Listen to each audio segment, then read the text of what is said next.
नमस्कार बंधुगण मोर नाम सोनाली सेमाने कुहंती केतेबेले जीवन एपरी एक संधिरे आसे जेउठारे हृदय एवं मन परस्पर सहित संघर्ष करती मोर जीवन मध्य समान थिला। आजि मु आपणक सहित मोर कहानी बांटिबाकु चाहुछि। आपण माने भाबी पारंती जे मु ठीक करिछि कि भूल, किंतु सुनिबा परे दयाकरी निजकु मो स्थान रे रखंतु। 4 वर्ष पूर्वे मु मो स्वामींक सहित एक सुखमय जीवन बिताउथिली, किंतु एक सड़क दुर्घटना मोर समग्र दुनिया को बदलाई देइथिला। सेही दुर्घटना रे मु मोर जीवन साथी को हराइली। लोक माने कुहंती जे समय जंत्रणा को भल पाई, किंतु सत्य हेउछि किछि क्षत केबे सुखी जाय नाही। आमे केवल बंचिबा शिखि थाउ। एहा परे मु एका जीवन बंचिबाकू निष्पत्ति नेइथिली। मु भय करिथिली जे केही मोते मो हृदय पाई नुही बरम मो टंका पाई भल पाइब। तापरे मो मां कहिले, सोनाली एका रहिबा सहज नुहे, लोक माने कथा हेबे। सेमाने मो सांत्वना पाई जणे गृहरक्षींकु पठाइले। तांको नाम थिला राहुल। से तांको पाठपढ़ा पाई मो जन्मस्थान सूर्यनगर आसीथिले। जेतेबेले आमे प्रथम थर भेटिथिलु, से मोते नतमस्तक होई अभिवादन कले एवं कहिले, दीदी जदि तुमर कोनोसी समस्या अछि दयाकरी मते जणाओ। तांकर सरलता मो हृदय को छुईला, किंतु मु निजकु सतर्क रहिबाकू कहिली। दिन बीतीगला। राहुल छोट छोट घर कामरे साहाय्य करुथिले, बजाररू जिनिस पत्र आनिथिले एवं मो मां को पचारिथिले जे से किपरि अछंती। से मोते देखिबा मात्रे मोते हसुथिबार तांकर अभ्यास थिला एवं मु सेही हसरे हजी जाउथिली। केतेक समयरे आमे संध्यारे एकाठी बसी टीवी देखुथिलु। मु कहुथिली, तुमे एही एक्शन सिनेमा काहीकि देखुछ, किछि हालुका देखिबा। से हसी कहुथिले, दीदी तुमे सबुबेले प्रेम कहानी पसंद कर। तांकर मजादार कथा गुड़िक मोर हृदय को आंदोलित करुथिला। गोटिए दिन प्रबल वर्षा हेउथिला। विद्युत चालीगला। मु टेरासरे ठिया होइथिली। हठात राहुल सेठारे आसिले। से किछि कहिले नाही। से केवल मो पाखरे ठिया हेले। तांकर नीरवता मते साहस देइथिला। सेही मुहूर्तरे प्रथम थर पाई मु अनुभव कली जे मु एका नुहे। सेठारु सबु किछि बदली गला। आमे एकाठी अधिक समय बिताइबा आरंभ कलु। से प्रत्येक छोट छोट जिनिसर जत्न नेउथिले एवं मु तांको उपस्थिति रे सुरक्षित अनुभव करुथिली। किंतु राहुल नीरव रहिले। से तांको आखिरे बहुत किछि कहुथिले, किंतु तांको कथारे किछि कहनथिले। गोटिए संध्यारे मु साहस संग्रह करी कहिली, राहुल जीवन बहुत छोट, तुम हृदय रे जाहा अछि कुह। से भयभीत होई कहिले, दीदी तुमे मोर मालिकाणी, मु तुम विषय रे कौन भाबिबी। मु तांको आखि को चाही कहिली, संपर्कर नाम नाही, केवल विश्वास एवं भावना अछि। तांको आखि लुहरे पूर्ण होई गला। आमे सेही रातिरे बहुत समय कथा हेलु। से कहिले, दीदी तुम सहित रहिबा मते निजरतार अनुभव कराए। तुम बिना जीवन अपूर्ण हेब। एवं प्रथम थर पाई मोर हृदय कहिला, राहुल मु मध्य सेही परी अनुभव करुछि। आमे आम संपर्क को कौनसी नाम देई नथिलु। आमे एहाकू केवल एक सत्य अनुभव भावरे बंचिथिलु। किंतु जीवन सहज नुहे। जेतेबेले सबु किछि ठीक लागुथिला, मु जानिली जे मु गंभीर असुस्थ। डाक्टर मते कहिथिले जे मोर कर्कट रोग होईछि। सेही रिपोर्ट मोर दुनिया को हलाई देइथिला। मु राहुलंक ठारू एहा लुचाई रखिथिली, किंतु से मो आखिरे लुह देखि बुझी पारिले। से केवल कहिले, सोनाली जाहा हेउना काहीकि मु तुमको केबे एका छाड़िबी नाही। बंधुगण आजि मध्य मु भाबुछि जे मोर निष्पत्ति ठीक थिला कि समाज आखिरे मु कोन भूल करिथिली। हुए तो हाँ, किंतु मो हृदय रे नुहे। कारण एहा प्रथम थर थिला जेतेबेले मु काहाकू हृदय सहित अनुभव करिथिली। मो असुस्थतार खबर पाइबा परे मु मो भितरे एक अद्भुत शांति अनुभव करिथिली। एहा एपरि थिला जेपरि मु समय मध्यरे निजको प्रस्तुत करिबाकू चाहुथिली। मु मोर चिकित्सा प्रक्रिया आरंभ करिदेली, किंतु मु काहाकू अधिक किछि कहिबाकू चाहु नथिली। राहुल प्रतिदिन मोते पचारुथिले, सोनाली दीदी तुमे ठीक अछ कि? मु हसी हसी कहुथिली, हाँ निश्चित। किंतु मु आखिरे क्रांति केस छणिबा एवं मो मुहरे मलिन हस तांकू सबु किछि कहि देउथिला। गोटिए दिन से कहिले, सोनाली दीदी मु सबु किछि बुझी पारुछि। तुमे किछि लुचाउछ, किंतु एबे लुचाई रख नाही। सेही दिन मु निजकु संभाली पारिली नाही। मु तांकु सबु किछि कहिली। राहुल शांत रहिले। से कोनोसी दया देखाइले नाही। से कोनोसी कार्य कले नाही। से केवल मो पाखरे बसी कहिले, एबेठारु मु प्रत्येक केमोथेरापी सेशन रे तुम सहित रहिबी। सेही दिन प्रथम थर पई मु अनुभव कली जे हुए तो भगवान मते पुणी थरे जीवन साथी पठाइछंती एवं ताहा मध्य कोनोसी शर्त बिना चिकित्सा जारी रहिला। More case झड़ीगला। मोर शरीर दुर्बल होईगला, किंतु मोर हृदय आहुरी शक्तिशाली होईगला। राहुल मोर ढाल होईगले। जेतेबेले मु भांगी पडुथिली से मोते सांत्वना देउथिले। जेतेबेले मु हसिली से आहुरी जोर रे हसुथिले, जहा द्वारा मु भूली जिबी जे मु असुस्थ। से मोते एक डायरी किणी देइथिले। से कहिथिले, सोनाली दीदी, तुमर रोगरु निजकु विच्युत करिबा पई प्रतिदिन किछि सकारात्मक लेख। प्रथम थर पई मु लेखिली, मु असुस्थ होई पारे, किंतु मु परास्त नुहे। धीरे धीरे मोर शरीर प्रतिक्रिया करिबाकु लागिला। मोर स्वास्थ्य रे उन्नति हेबा आरंभ हेला एवं गोटिए दिन डाक्टर कहिले, परिणाम सकारात्मक, तुमे सुस्थ हेबा रास्तारे अछ। सेही दिन मु राहुलंकु देखिली। तांको आखिरे लुह आसीगला। मु कहिली, मोते आउ दीदी बोली डाकिबो नाही। से हसी पचारिले, मु तुमको कोन डाकिबी? मु उत्तर देली, केवल सोनाली, तुमर निकटतर जणे परी। किछि मास परे मोर स्वास्थ्य बहुत भल होईगला। मु मोर पुरुणा जीवन को फेरी जाउथिली, किंतु गोटिए पार्थक्य थिला, मु एका नथिली। राहुल आउ केवल जणे भड़ाटिया नथिले, बरं मो जीवनर एक अस जाहाकु मु हराइबाकु चाहु नथिली। गोटिए संध्यारे सूर्यनगर सेही छात उपरे जेउठारे आमे प्रथम वर्षारे परस्परर नीरवता शुणिथिलु, मु सेठारे ठिया होई पचारिली, राहुल, तुमे कौन मो सहित एपरी एक संपर्क बजाय रखिबाकु चाहुछ, जहा दीदी किंबा भड़ाटिया परि नुहे, बरं हृदयस्पर्शी संपर्क बजाय रखिबाकु चाहुछ? से मोते चाहि कहिले, सोनाली, मु एते दिन धरी सेही उत्तर पई अपेक्षा करिथिली। आमे आजि विवाह करिनाहु। आमे आमर संपर्ककु कौनसी नाम देउनाहु। आमे केवल सत्य, निजरता एवं सम्मान सहित एकाठी रहु। केतेबेले मो मा पचारंती, सोनाली, तुमे लोकमानंकु कोन उत्तर देब? मु कहुछि, तुमे केवल समाजकु उत्तर देबा उचित नुहे, बरं निजकु, एवं मु मध्य एहा करुछि। बंधुगण, एही कहानीर उद्देश्य केवल एही जे जदि जीवन केबे तुमकु एका छाड़ी दिए, तेबे विश्वास कर जे तुमे एपरि जणे पाइब जिए तुमर भंगा खंड सहित मध्य तुमकु ग्रहण करिब। संपर्क नाम उपरे नुहे, भावना उपरे निर्मित। किछि संपर्क नामर पहच बाहारे सोनाली एवं राहुलर संपर्क एपरि एक थिला, सामाजिक परिभाषाकु अतिक्रम करी सेमाने एकाठी रहुथिले, किंतु परस्परर स्वाधीनतारे केबे बाधा सृष्टि करि नथिले। सेमाने एकाठी खाइथिले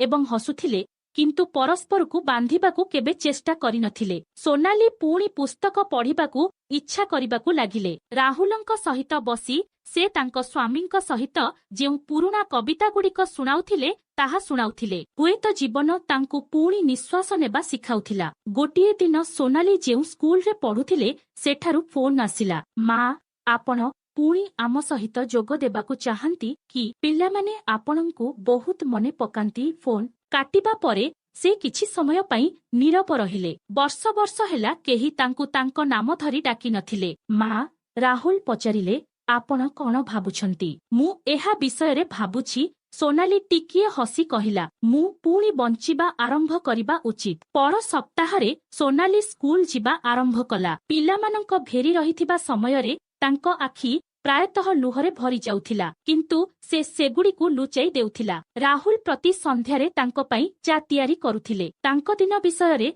तांको कहानी सुनाउथिले एवं तापरे कहुथिले, तुमर हस एबे अधिक प्रकृत मने हेउछि। समय बीतीगला। गोटिए दिन स्कूलरु फेरिबा समयरे सोनाली रास्ता पार्श्वरे एक छोट बुटीकरे राहुलଙ୍କୁ ठिया होइथिबार देखिले, जेउठारे जणे झियो तांको विवाह पोशाक पिंधिबाकु चेष्टा करुथिला। से किछि समय पई तांकु चाहि रहिले। रात्रि भोजन करुथिबा समयरे से हठात पचारिले, जदि मु तुमकु विवाह करिबाकु चाहे तेबे करिब। राहुल टिके आश्चर्य होइगले, किंतु तापरे हसिले। मु तुम सहित थिबा परठारु एही संपर्क मो पई विवाह परि होई आसीछि। केवल पार्थक्य हेउछि एबे तुमे पचारुछ। किछि सप्ताह परे छात उपरे एक अति सरल उत्सवरे तांको मा ଏବଂ କିଛି ନିକଟତର ବନ୍ଧୁଙ୍କ ଦ୍ୱାରା ତିଆରି ହଳଦୀ ଖିଚଡି ସହିତ ସେମାନେ ସେମାନଙ୍କର ସମ୍ପର୍କକୁ ସ୍ଥିର କଲେ। କୌଣସି ମହାନ ଉତ୍ସବ ନଥିଲା, କୌଣସି ଧୁମଧାମ ନଥିଲା। କେବଳ 2 ଜଣ ଲୋକ ଯେଉଁମାନେ ପୂର୍ବରୁ ଗୋଟିଏ ଥିଲେ, ଏବେ ସମାଜର ଦୃଷ୍ଟିରେ ମଧ୍ୟ ସେମାନେ ଏକ ହୋଇଗଲେ। ବିବାହ ପରେ କିଛି ପରିବର୍ତ୍ତନ ହୋଇନଥିଲା। ସୋନାଲି ସ୍କୁଲ ଯିବା ଜାରି ରଖିଲା। ରାହୁଲ ଏକ ଅନଲାଇନ କୋର୍ସ ସମାପ୍ତ କଲେ ଏବଂ ନିଜର ଏକ ଛୋଟ ଡିଜାଇନ ଷ୍ଟୁଡିଓ ଆରମ୍ଭ କଲେ। ସେମାନଙ୍କ ଜୀବନ ପୂର୍ବ ଅପେକ୍ଷା ଆହୁରି ସରଳ ହୋଇଗଲା, କିନ୍ତୁ ଏବେ ପ୍ରତ୍ୟେକ ମୁହୂର୍ତ୍ତର ଏକ ଗଭୀରତା ଥିଲା। ଗୋଟିଏ ସନ୍ଧ୍ୟାରେ ଟେରାସରେ ବସି ସୋନାଲି କହିଲା, ତୁମେ ଜାଣ ରାହୁଲ, ମୁଁ ଭୟ କରୁଥିଲି। ମୁଁ ପୁଣି ପ୍ରେମ କରିବାକୁ ଭୟ କରୁଥିଲି। ଭାବୁଥିଲି ଯେ କେହି ମୋତେ ଯେପରି ଭଲ ପାଇବ, ମୁଁ ଯେପରି ଅସୁସ୍ଥ, ଭଙ୍ଗା ଏବଂ ଭାଙ୍ଗି ପଡ଼ିଛି। ରାହୁଲ ତାଙ୍କ ହାତ ଧରି କହିଲେ, ତୁମେ ଯେପରି ଦେଖାଯାଉଥିଲା, ମୁଁ ତୁମକୁ ସେହିପରି ଭଲ ପାଇ ନଥିଲି। ତୁମେ ଯେପରି ଭିତରେ ଥିଲ, ମୁଁ ତୁମକୁ ସେହିପରି ଭଲ ପାଉଥିଲି। ଶକ୍ତିଶାଳୀ, ସଚ୍ଚୋଟ ଏବଂ ସତ୍ୟ। ସୋନାଲିଙ୍କ ଆଖିରେ ଲୁହ ଝରି ପଡ଼ିଲା, କିନ୍ତୁ ଏଥର ଲୁହ ଯନ୍ତ୍ରଣାର ନୁହେଁ, ବରଂ ସନ୍ତୋଷର ଥିଲା। ଏବେ ସୋନାଲି ଏବଂ ରାହୁଲ ଏକ କାହାଣୀ ନଥିଲେ, ବରଂ ସେମାନେ ସୃଷ୍ଟି କରିଥିବା ଏକ ଉଦାହରଣ ଥିଲେ। ଦେଖାଇବା ପାଇଁ ନୁହେଁ, ବରଂ ସେମାନଙ୍କର ପ୍ରକୃତ ଜୀବନଯାପନ ପାଇଁ। ବିବାହର କିଛି ମାସ ଶାନ୍ତି ଏବଂ ଆରାମରେ ବିତିଗଲା। ସୋନାଲି ଏବଂ ରାହୁଲ ପରସ୍ପରକୁ ବୁଝିପାରିଲେ, ପରସ୍ପରର ଅଭ୍ୟାସ ସହିତ ଖାପ ଖୁଆଇଲେ। ଗୋଟିଏ ସନ୍ଧ୍ୟାରେ ଯେତେବେଳେ ସୋନାଲି ସ୍କୁଲରୁ ଫେରିଲେ, ତାଙ୍କ ହାତରେ ଏକ ଚିଠି ଥିଲା। ସେ କହିଲେ ଯେ ଆଜି ସ୍କୁଲରେ ଏକ ସ୍ୱତନ୍ତ୍ର ମାମଲା ଆସିଛି। ଜଣେ 7 ବର୍ଷର ଅନାଥ ଝିଅ ଯାହାର କେହି ନାହାନ୍ତି। ସ୍କୁଲ ତାକୁ କେବଳ 3 ମାସ ପାଇଁ ରଖିପାରିବ। ରାହୁଲ ନୀରବରେ ତାଙ୍କ ଆଖିକୁ ଚାହିଁ ପଚାରିଲେ, ମୁଁ ଯାହା ଭାବୁଛି ତୁମେ କଣ ଭାବୁଛ?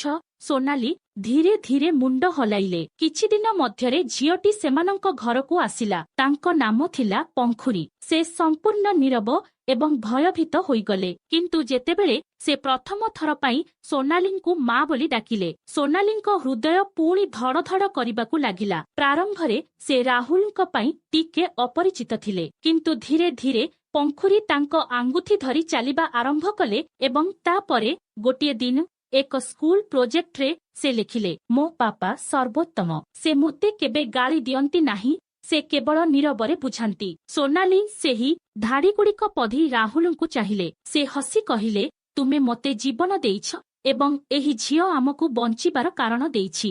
ସମୟ ବିତିଗଲା। ସୋନାଲିଙ୍କ ଚିକିତ୍ସା ପରେ ତାଙ୍କ ଶରୀର ପୂର୍ବ ପରି ଦୃଢ଼ ନଥିଲା, କିନ୍ତୁ ତାଙ୍କ ମନ ଶାନ୍ତ ଏବଂ ଗଭୀର ହୋଇଯାଇଥିଲା। ରାହୁଲର ଛୋଟ ଡିଜାଇନ ଷ୍ଟୁଡିଓ ଧୀରେ ଧୀରେ କାମ କରିବା ଆରମ୍ଭ କରିଥିଲା। ଦିନେ ପଙ୍ଖୁରୀ ସ୍କୁଲରୁ ଦୌଡ଼ି ଆସି କହିଲା, ମା, ବାପା। ଶିକ୍ଷୟିତ୍ରୀ ପଚାରିଲେ, ମୁଁ କଣ କହିବି? ତୁମେମାନେ ମୋର ପ୍ରକୃତ ମା ଏବଂ ବାପା ନୁହଁ? ସୋନାଲି ଭୟଭୀତ ହୋଇଗଲେ, କିନ୍ତୁ ରାହୁଲ ତାଙ୍କ ମୁଣ୍ଡକୁ ଆଲିଙ୍ଗନ କରି କହିଲେ, ସେମାନଙ୍କୁ କୁହ ଯେ ଯେତେବେଳେ ସମଗ୍ର ଦୁନିଆ ତୁମକୁ ପରିତ୍ୟାଗ କରିବ, ସେତେବେଳେ ପ୍ରକୃତ ଲୋକ ହେଉଛି ଯିଏ ତୁମର ହାତ ଧରିବ। ପଙ୍ଖୁରୀ ଉତ୍ତର ଦେଲେ, ମୁଁ ମଧ୍ୟ ସମାନ କଥା ଭାବୁଥିଲି। ସେହିଦିନ ସୋନାଲି ରାହୁଲଙ୍କୁ କହିଲେ, ଆମେ 3 ଜଣ ଏକ ସମ୍ପୂର୍ଣ୍ଣ ଦୁନିଆ। ଆମକୁ ଅନ୍ୟ କାହାର ପରିଭାଷାରେ ଫିଟ୍ ହେବାର ଆବଶ୍ୟକତା ନାହିଁ। ତାପରେ ଏକ ମୋଡ଼ ଆସିଲା। ସୋନାଲିଙ୍କ ସ୍ୱାସ୍ଥ୍ୟ ପୁଣି ଖରାପ ହେବାକୁ ଲାଗିଲା। ତାଙ୍କ ଶରୀର ପୂର୍ବ ପରି ଠିକ ନଥିଲା। ଡାକ୍ତର ତାଙ୍କୁ କହିଲେ ଯେ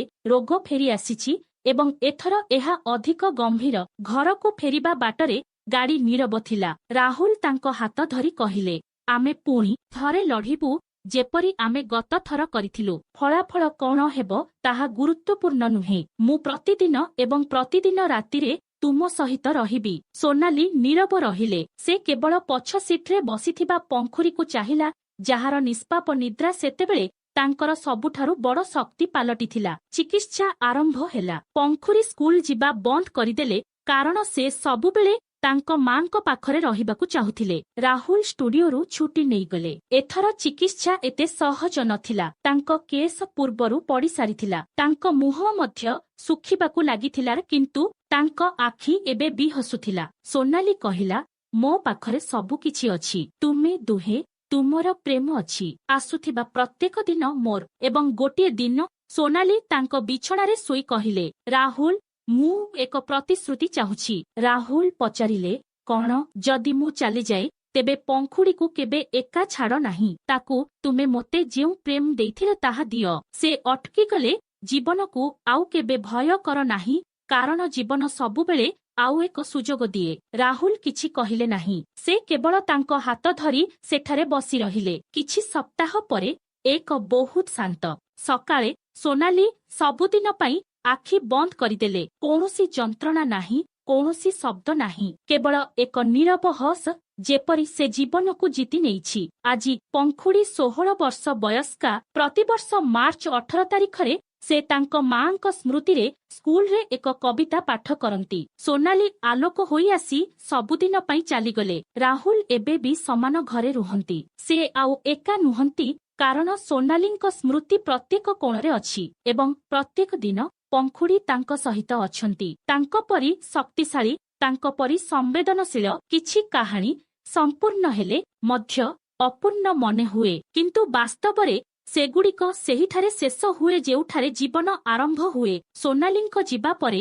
ଘରର କାନ୍ଥଗୁଡ଼ିକ ନୀରବତାରେ ପରିପୂର୍ଣ୍ଣ ହୋଇଗଲା, କିନ୍ତୁ ସେହି ନୀରବତାରେ ମଧ୍ୟ ଧୀରେ ଧୀରେ ବଡ଼ ହେଉଥିବା ପଙ୍ଖୁରୀର ସ୍ୱର ଥିଲା। ରାହୁଲ ଆଉ ବିବାହ କରିନଥିଲେ। ସେ ସୋନାଲିଙ୍କୁ ଭୁଲି ପାରି ନଥିଲେ ବୋଲି ନୁହେଁ, ବରଂ ସେମାନେ ଯେଉଁ ସମ୍ପର୍କ ସେୟାର କରିଥିଲେ ତାହା ଏତେ ସତ୍ୟ ଥିଲା ଯେ ଏହା ପୁନରାବୃତ୍ତିକୁ ବିରୋଧ କରିଥିଲା। ସେ ପଙ୍ଖୁରୀଙ୍କୁ ମା ଏବଂ ବାପା ଉଭୟ ଭାବରେ ପାଳିଥିଲେ। ସ୍କୁଲ ପ୍ରୋଜେକ୍ଟ କରୁଥିଲେ, ରାତିରେ ତାଙ୍କ ସହିତ ଖେଳଦିନ ଗୃହକାର୍ଯ୍ୟ କରୁଥିଲେ ଏବଂ ତାପରେ ତାଙ୍କୁ କାହାଣୀ ସହିତ ଶୋଇ ଦେଇଥିଲେ। ତାଙ୍କ ଦୁନିଆରେ ବର୍ତ୍ତମାନ କେବଳ ଗୋଟିଏ ବ୍ୟକ୍ତି ଥିଲା, ପଙ୍ଖୁରୀର। ତାଙ୍କ ପାଖରେ ସୋନାଲି ଡାଏରୀ ଥିଲା। ପ୍ରତିବର୍ଷ ସୋନାଲିଙ୍କ ମୃତ୍ୟୁ ବାର୍ଷିକୀରେ ସେ ଏବଂ ପଙ୍ଖୁରୀ ଏକାଠି ଗୋଟିଏ ପୃଷ୍ଠା ପଢୁଥିଲେ ଏବଂ ତାପରେ ଏକ ଜଳନ୍ତା ମହମବତୀ ପାଖରେ ବସିଥିଲେ। ଗୋଟିଏ ଦିନ ପଙ୍ଖୁରୀ ପଚାରିଲେ, ପାପା, ତୁମେ କଣ ଏବେ ବି ମାଙ୍କୁ ମନେ ରଖୁଛ? ରାହୁଲ ହସି କହିଲେ, ବିଲକୁଲ ନୁହେଁ, କାରଣ ଆମେ କେବଳ ସେମାନଙ୍କୁ ମନେ ରଖୁ ଯେଉଁମାନେ ଚାଲିଯାଆନ୍ତି। ସୋନାଲି, ତୁମର ହସରେ, ତୁମର କଥାବାର୍ତ୍ତାରେ ଏବଂ ମୋର ପ୍ରତ୍ୟେକ ନିଶ୍ୱାସରେ ସମାନ। ଏହା ଶୁଣି ପଙ୍ଖୁରୀଙ୍କ ଆଖି ଲୁହରେ ପୂର୍ଣ୍ଣ ହୋଇଗଲା। ସେ ରାହୁଲଙ୍କୁ କୁଣ୍ଢେଇ ପକାଇ କହିଲେ, ମୁଁ ଠିକ ମାଙ୍କ ପରି ହେବାକୁ ଚାହୁଁଛି, ପ୍ରକୃତରେ ନିର୍ଭୀକ ଏବଂ ପ୍ରେମରେ ପରିପୂର୍ଣ୍ଣ। ରାହୁଲ କହିଲେ, ଏବଂ ତୁମେ ପୂର୍ବରୁ ସେହିପରି ଅଛ। ବର୍ଷ ବର୍ଷ ପରେ ପଙ୍ଖୁରୀ ଜଣେ ଲେଖିକା ହୋଇଯାଇଥିଲେ। ତାଙ୍କର ପ୍ରଥମ ପ୍ରକାଶିତ ପୁସ୍ତକର ନାମ ଥିଲା ସୋନାଲି, ଏକ ଅସମ୍ପୂର୍ଣ୍ଣ କାହାଣୀ। ସମ୍ପୂର୍ଣ୍ଣ ପୁସ୍ତକ ଉନ୍ମୋଚନ ସମୟରେ ମଞ୍ଚ ଉପରେ ଠିଆ ହୋଇ ସେ କହିଲେ, ଏହି ପୁସ୍ତକ ମୋ ମାଙ୍କ କାହାଣୀ, ଯିଏ ମୋତେ ଶିଖାଇଥିଲେ ଯେ ପ୍ରକୃତ ସମ୍ପର୍କ ରକ୍ତରେ ନୁହେଁ, ହୃଦୟରେ ତିଆରି। ଏବଂ ଏହା ମୋ ବାପାଙ୍କ କାହାଣୀ, ଯିଏ ଏକ ଶବ୍ଦ ନ କହି ମୋତେ ବିଶ୍ୱର ସବୁଠାରୁ ଶକ୍ତିଶାଳୀ ବ୍ୟକ୍ତି କରିଥିଲେ। ସମଗ୍ର ହଲ କରତାଳିରେ ଫାଟି ପଡ଼ିଲା। ରାହୁଲ ପଛରେ ଦର୍ଶକଙ୍କ ମଧ୍ୟରେ ବସିଥିଲେ। ତାଙ୍କ ଆଖିରେ ଲୁହ ଝରି ପଡ଼ିଲା, କିନ୍ତୁ ସେଗୁଡ଼ିକ ଦୁଃଖର ଲୁହ ନଥିଲା। ସେଗୁଡ଼ିକ ଜଣେ ପିତାଙ୍କ ସନ୍ତୋଷର ଲୁହ ଥିଲା, ଜଣେ ବ୍ୟକ୍ତି ଯିଏ ଜୀବନ ଗଠନ ପାଇଁ ସବୁକିଛି ଦେଇଥିଲେ। ଏବଂ ସେହି ପୁସ୍ତକର ସେହି କୋଣ ଯେଉଁଠାରେ ସୋନାଲିଙ୍କ ଶେଷ ଧାଡ଼ି ମୁଦ୍ରିତ ହୋଇଥିଲା। ଯଦି ମୋ ଜୀବନ କେବେ ଏକ କାହାଣୀ ହୋଇଯାଏ, ତେବେ ଏହାକୁ ଅପୂର୍ଣ୍ଣ ଭାବିବ ନାହିଁ, କାରଣ ମୁଁ ପ୍ରେମରେ ବଞ୍ଚିବା ଶିଖିଥିଲି ଏବଂ ତାହା ହିଁ ମୋର ଶେଷ ଏବଂ ମୋର ଆରମ୍ଭ ଥିଲା।